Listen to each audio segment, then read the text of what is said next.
taliyaha qaybta ciidanka booliska gobolka Togdheer gaashaanle dhexe Cali Maxamuud Faarax Gaadayare oo wareysi gaar ah ku siinayay telefishinka caalamiga ah ee Sahan TV xafiiskiisa magaalada Burco ayaa ka hadlay guud ahaan xaaladda nabadgelyo ee gobolka Togdheer waqti xaadirkan iyo sidoo kale ciidamada habeenadii u dambeeyay la soo dhoobay qaar ka mid ah wadooyinka waaweyn ee magaalada Burco waxaanu taliyuhu digniin u diray dhalinyaro tiro badan oo kooxo wada socda isla markaasina amni darro ka wada xaafadaha magaalada Burco isagoo waalidiintoodana ugu baaqay inay la shaqeeyaan ciidamada ammaanka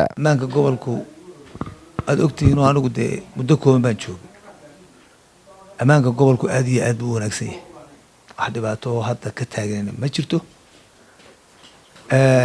ciidanka booliiskuna hawshoodii ay u igman yihiin way haystaan magaalada waad aragteen oo ciidanku batuuliyadu habeenkii iyo maalin way kala baxayaan waxaa aad u shaqeynaysa oo kale saraakiisha gobolka ka howlgasha guud ahaan nin walba waajibaadka qaranka ka saarnaa way haystaan way wadaan crime-ku wuu iska dhacaa dambiyada caadi waa iska dhacayaan way iska yimaadaan muxuu ahaa qof baxsaday oo maqanina ma jiro qofkii dambi galana booliisku gacan bay kusoo dhigaan iyagoo muxuu ahaa xirfadoodii gaar iyo sharcigoogii ay ku shaqeynay adeegsanaya waayahay mudane taliye ciidamo badan baad soo dhowtay wadooyinka qaar wadooyinka waaweyn magaalada Burco welina xaafadaha waxaa ka jira dhalinyaro hubaysan oo suurursato kooxa arrinkan maxaad ku qorshaysan arrinkan waxaa nooga qorshaysan in aanu gacan bira ku qabanno galabtan iminka haddii alla yidhaahdo oo khamiisa waxaanu wadnaa ciidanka inaanu howlgelinno oo ay magaalada galaan waananu wadaynaa haddii alla ka dhigo inamadaa yararna in aanu gacan ku soo qabanno tallaabo sharciga ka qaadanno oonu tallaabo sharci adag ka qaadno ayaa noo qorshaysan insha allah abdullaahi kariim geesta kale taliyaha oo hadalkiisa sii wata ayaan wax ka weydiinay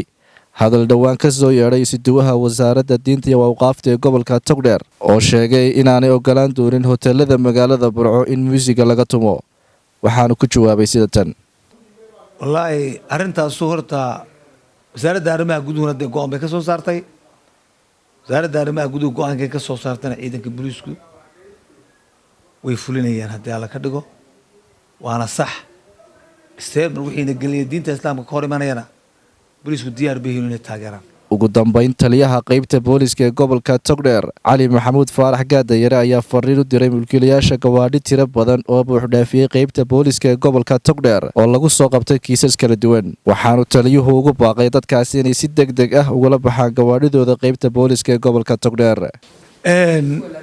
gaadiidkaas horta waxa weeyaan waxay isugu jiraan wax kiis galay iyo wax wadooyinka gooyey oo nidaam ahaan markii dowladda hoose ka shaqeynaysay wadooyinka hagaajinaysay ay soo dhigeen ayaa jira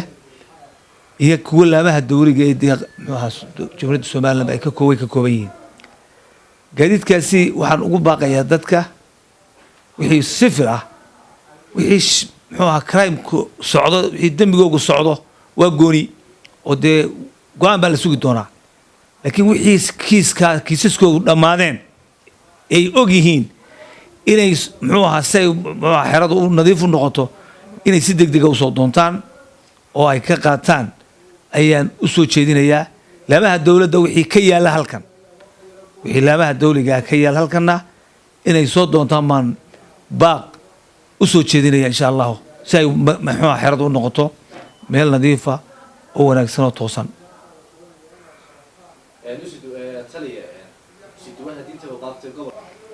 waxaan aad iyo aad ugu mahad celinayaa bulshada gobolka Togdheer duqay waxgarad odayaal iyo bulshadeeda inteeda kala duwanba waxaanu gacan buuxda ka helay